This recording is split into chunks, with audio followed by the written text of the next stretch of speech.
बिस्मिल्लाहिर्रहमानिर्रहीम। ख़वातीन हज़रात, अस्सलामु अलैकुम वरहमतुल्लाहि वबरकातुहू। दोस्तों, आप तमाम सुनने वालों को चैनल पीपल लाइव की जानिब से खुशामदीद कहते हैं। दोस्तों, रसूलुल्लाह सल्लल्लाहु अलैहि वसल्लम ने फरमाया, जिसका मफ़हूम ये है कि क़यामत की बड़ी निशानियाँ तस्बीह के दानों की तरह है। जब तस्बीह टूटती है तो दाने बिखर जाते हैं। यानी क़यामत की बड़ी निशानियाँ जब आना शुरू होंगी तो एक के बाद एक तवातुर के साथ, यानी बहुत तेज़ी के साथ, जैसे तस्बीह के टूटने पर उसके दाने ज़मीन पर आते हैं, ऐसे एक के बाद दूसरी निशानी खुद ब खुद पूरी होती चली जाएंगी। क़यामत की बड़ी निशानियाँ कौन सी हैं? इनमें दज्जाल का खुरूज। दुनिया जब से बनी है तब से क़यामत तक दज्जाल से बड़ा फितना ना तो आया है और ना ही आएगा। हज़रत ईसा अलैहिस्सलाम का नज़ूल, याजूज और माजूज, उनके कबीले का किसी को नहीं इल्म के कहाँ हैं और उनको ज़ुल्क़रनैन ने अल्लाह की मदद से कहाँ कैद किया था। ख़वातीन हज़रात, आज की इसी वीडियो में हम आपको क़यामत की बड़ी निशानियों में से एक बड़ी निशानी याजूज और माजूज के बारे में बताएंगे। और इसकी तफसीलात में जाने से कबल एक मरतबा आप सभी दोस्तों से इल्तिमास है, अगर आपने अभी तक हमारा चैनल पीपल लाइव सब्सक्राइब ना किया हो तो रेड बटन दबाकर चैनल को अभी इसी वक्त सब्सक्राइब कर लीजिए और साथ ही बेल आइकन पर क्लिक कर दीजिए ताकि रोज़ाना की बुनियाद पर नई आने वाली वीडियोस भी आप तमाम दोस्तों तक पहुँचती रहे और आप मुस्तकबिल में भी हमारी ऐसी इन्फॉर्मेटिव और दिलचस्प वीडियो से फ़ायदा उठाते हैं। याजूज और माजूज हज़रत नूह अलैहिस्सलाम के तीसरे बेटे याफिस की औलाद में से हैं।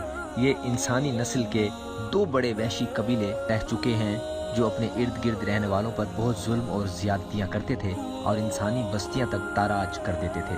कुरान मजीद की आयात तौरात के मुतालिब और तारीख़ी शवाहिद से मालूम होता है कि ये लोग शिमाल मशरिकी एशिया में ज़िंदगी बसर करते थे और अपने वहशियाना हमलों के नतीजे में एशिया के जनूबी और मगरबी इलाकों में मुसीबत बर्पा करते थे। बाज़ तारीख़ दानों ने इनके रिहायशी इलाके को मॉस्को और तोबलसेक के आस पास बतलाया है और बाज़ का ख्याल है कि याजूज और माजूज की शोहरत तिब्बत और चीन से बहरे मुंजमद शुमाली तक और मगरिब में तुर्किस्तान तक फैली हुई थी, यानी कि ये करीब करीब उन्हीं इलाकों से ताल्लुक़ रखते थे।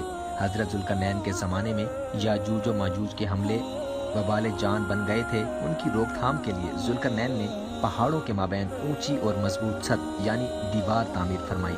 ज़ुल्क़रनैन और सद्दे ज़ुल्क़रनैन यानी वो दीवार जिसको तामीर ज़ुल्क़रनैन ने करवाया था का जिक्र कुरान करीम की सूरह कहफ में मौजूद है।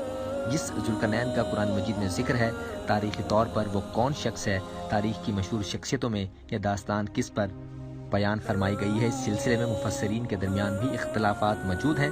तारीख़ की किताबों के मुताले के बाद लोगों ने ज़ुल्क़रनैन की शख्सियत और सद्दे ज़ुल्क़रनैन से मुतालिक मुख्तलिफ अंदाज़े लगाए हैं। बहुत से क़दीम उलमा और मुफक्कर सिकंदर आज़म को ही ज़ुल्क़रनैन मानते हैं, मगर बाज़ इसका इनकार करके ये दलील पेश करते हैं कि ज़ुल्क़रनैन दरअसल हज़रत सुलेमान अलैहिस्सलाम का ही खिताब था।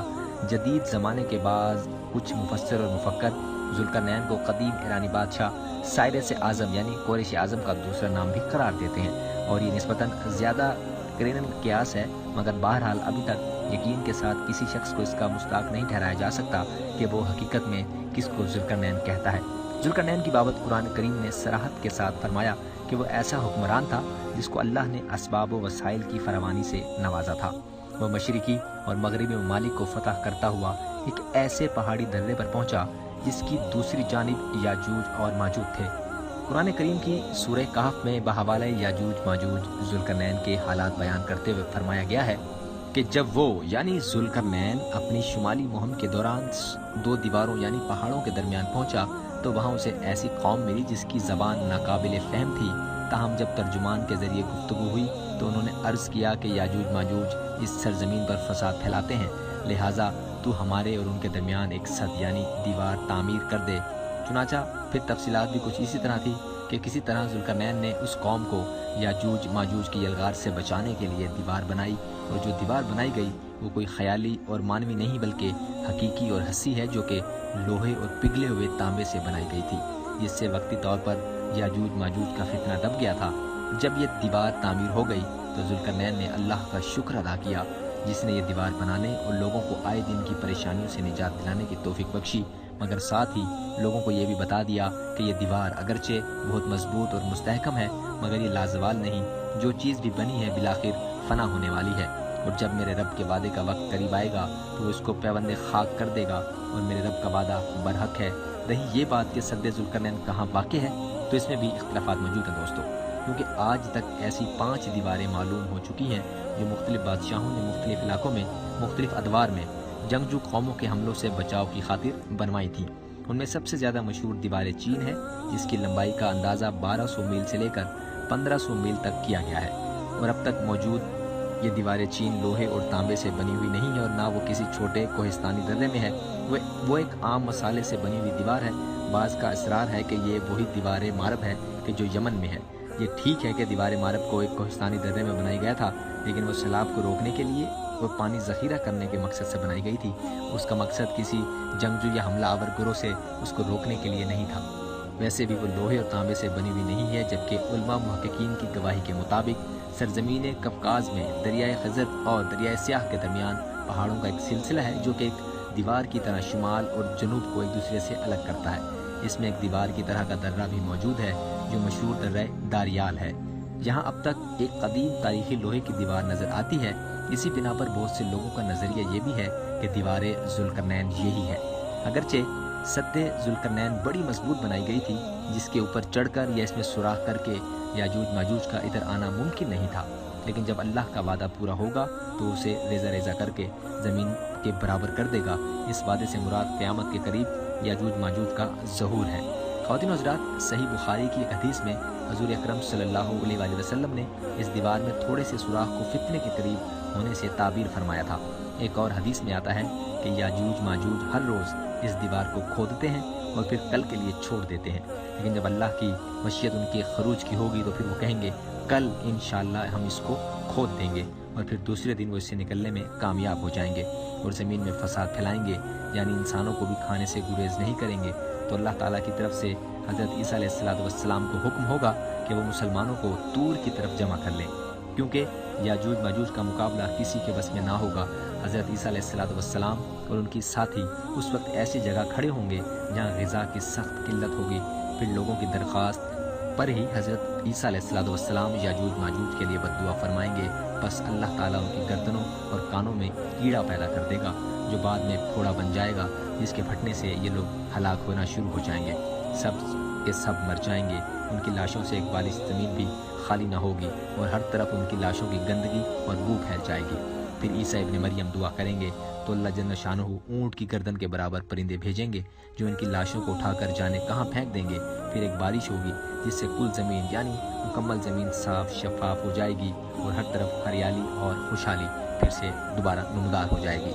خواتین و حضرات، آگے بڑھنے سے قبل ایک مرتبہ آپ تمام دوستوں سے بھی ہم بات جاننا چاہیں گے، آپ کی رائے بھی جاننا چاہیں گے۔ اگر اس حوالے سے ہماری کسی ساتھی کی کوئی تحقیق ہے تو ہمیں ہمارے دوسرے دوستوں تک وہ ضرور پہنچائے، اور نیچے کمنٹ باکس میں اسی واقعے کے متعلق اپنی رائے کا بے دریغ استعمال بھی کر سکتا ہے، تاکہ آپ کے تجربے اور آپ کی رائے سے ہمارے دوسرے سننے والے بھی مستفید ہوں، فائدہ اٹھا سکیں۔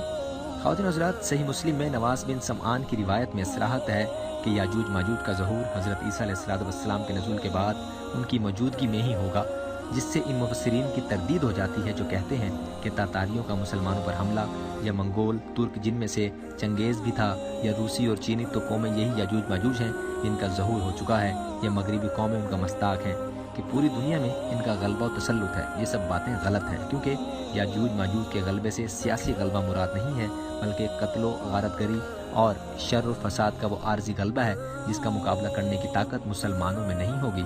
تاہم پھر وبائی مرض سے سب کے سب آنے واحد میں لقمہ اجل بن جائیں گے۔ خواتین حضرات، قوم یاجوج ماجوج کا قرآن کریم میں ذکر جس سیاق اور سباق سے آیا ہے، اس سے تو یہ معلوم ہوتا ہے کہ یاجوج ماجوج کوئی فوق الفطرت لوگ نہیں، بلکہ وہ اولاد آدم ہی سے تعلق رکھتے ہیں۔ البتہ وہ فساد پھیلانے والے لوگ ہوں گے۔ جس زمانے میں ذوالقرنین ان کے علاقے میں پہنچے تھے، اس وقت ان کی ہمسایہ ایک دوسری قوم ان کے شر و فساد سے بے حد پریشان تھی، اور وہ ایسے وسائل و ذرائع سے محروم تھی جن کے ذریعے وہ اپنا دفاع کر سکیں۔ یاجوج یا ماجوج تو جسمانی طور پر ایسے طاقتور تھے کہ وہ جب چاہتے تھے اس قوم کو اپنی زیادتیوں اور اپنے شر و فساد کا نشانہ بنا لیتے تھے، یا ان کی تعداد اتنی زیادہ تھی کہ ان کی ہمسایہ قوم ان سے اپنے آپ کو محفوظ رکھنے پر قادر نہ تھی۔ وہ جب چاہتے ان پر چڑھ دوڑتے۔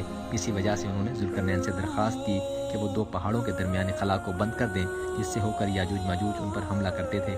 اس سے بھی معلوم ہوتا ہے کہ کمزور قوم کا علاقہ یاجوج ماجوج کے علاقے سے الگ تھا، اور ان دونوں کے درمیان بلند پہاڑ حائل تھے۔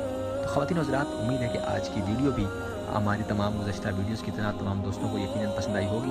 اگر ایسا ہے تو اظہار پسندیدگی ایک بہترین طریقہ یہ بھی ہے کہ ہماری ویڈیو پر لائک کریں، کمنٹ کریں، اور اسی حوالے سے اگر آپ کے پاس کوئی رائے ہے یا آپ کو کوئی تحقیق ہے تو وہ بھی نیچے موجود کمنٹ باکس میں لکھ بھیجیے، تاکہ ہمارے دوسرے سننے والے بھی اس سے فائدہ اٹھا سکیں۔ इख्तिताम पसीर होने से कबल एक मरतबा आपसे भी दोस्तों से इल्तमास है कि अगर आपने अभी तक हमारे चैनल पीपल लाइव सब्सक्राइब ना किया हो तो रेड बटन दबाकर चैनल को भी सब्सक्राइब कर लीजिए और साथ ही बेल आइकन पर क्लिक करना ना भूलिए ताकि रोज़ाना की बुनियाद पर नई आने वाली वीडियोज़ भी आप तमाम लोगों की ज़िंदगी में शामिल होती रहे और आप मुस्तकबिल में भी हमारी वीडियो से फ़ायदे उठाते रहें। ख़वातीन हज़रात, आप तमाम दोस्तों की समातों का बेहद शुक्रिया।